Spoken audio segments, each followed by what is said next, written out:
So the calculator free response question on the review is about largemouth bass in a lake. So starting in 2018, a biologist studied the population of largemouth bass in a particular lake over several years. In 2019, when t equals 1, there were 430 largemouth bass in the lake, and then in 2023, when t equals 5, there were 715. The largemouth bass in the lake can be modeled by this function L. And if you notice that this is natural log, and it's just natural log of t. So if it had been, and I saw a question like this, if it had been something like natural log of t plus 1, then we couldn't use the calculator shortcut, but because it's just the natural log of t in the end, when we go to do problem A, part 2, we can do the calculator shortcut. All right, so A asks us to find two equations that can be used to find the values of constants A and B. And those two equations come from putting 1 in for T and putting 430 in for L. And then the other one, we're going to put 5 in for T and 715 in for L. So that comes from here and here. All right, and then like I said, because it's A plus B natural log of t, I can do the calculator shortcut. So let me pull up a calculator.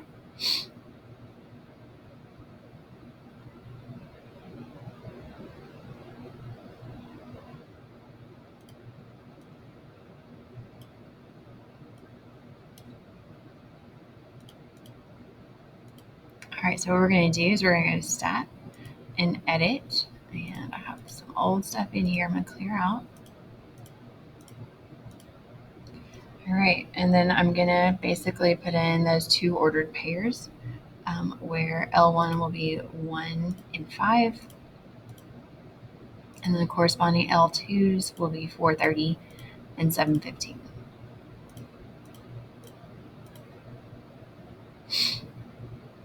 All right, and then to find the values of A and B, we're going to find the logarithmic regression equation by going back to Stat, over to Calc, hit the wrong button, and then we're going to want number 9. And I'm going to store it. We actually don't end up actually having to use it later, but I'm going to go ahead and store it. All right. And so A is going to be 430, and B is going to be approximately this decimal. And I'm just going to write it all out. You technically can stop after the second zero. All right. And then for B, part 1, we're going to use that given data to find the average rate of change. And so the average rate of change of largemouth bass in the lake in fish per year from t equals 1 to t equals 5. So I would write L of 5 minus L of 1 over 5 minus 1. Now it may or may not matter in this case, but I would just go ahead and use the numbers we know. Like we know L of 5 is 715, so I would go ahead and use those two numbers. And then you can type that in the calculator.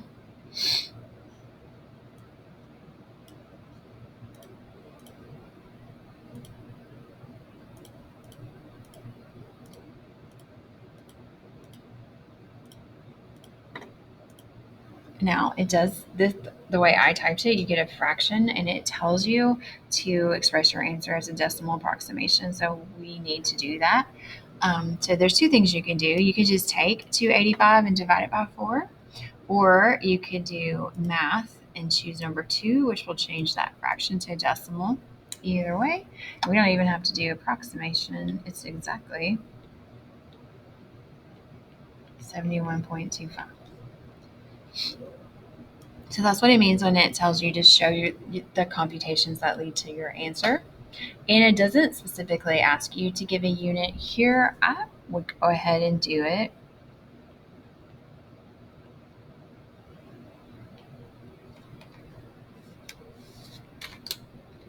All right, and then for part 2, we want to interpret the meaning of this in the context of the problem. All right, so I would definitely talk about the years that this happened in. So I would start off with from 2019 to 2023, and then talk about what is changing here. And I would just quote the problem. So it's going to be the number of largemouth bass,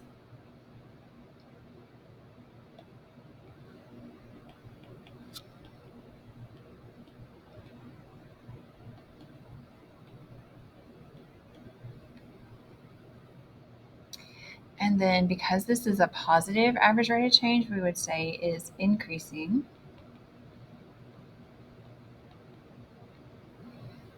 at a rate of 71.25 bass per year.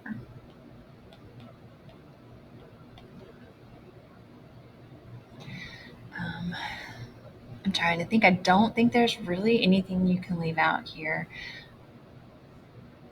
And you can't just say increasing by 171.5 bass. You need to make sure you tell that is bass per year.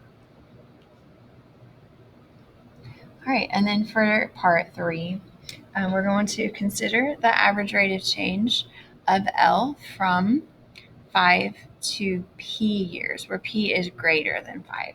All right, so I'm just going to do a little graph of what this looks like. This is a logarithmic graph, and because this V number was a positive, it's just like the regular shape of the logarithmic graph. It's like this. All right, and so what we found was, I should say, the average rate of change, we'll say from 1 to 5. This is right here. They're asking us to compare that to the average rate of change of 1 to something that is bigger than 5. All right, so the slope of a line, something that's bigger than 5. All right. So one thing to remember is that this graph is concave down. And graphs that are concave down, the average rate of change or the rate of change is going to be decreasing. So that we're going to include all of that in our answer. All right, and again, we're going to kind of quote the problem.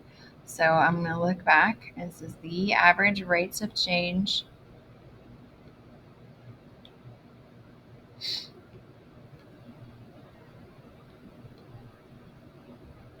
actually, I'm going to go back up here and quote the average rates of change of L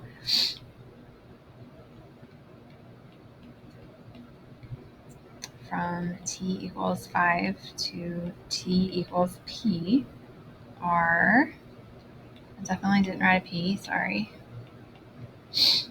And then we're going to go here. We want to know if they're less than or greater than.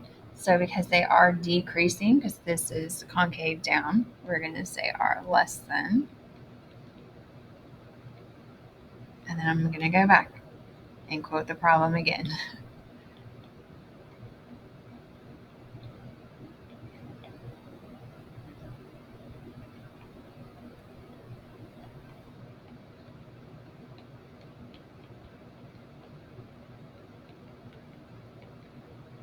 Okay.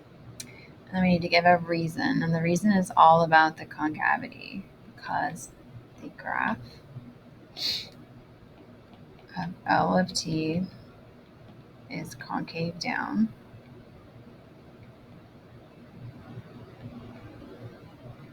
So the rates of change are decreasing.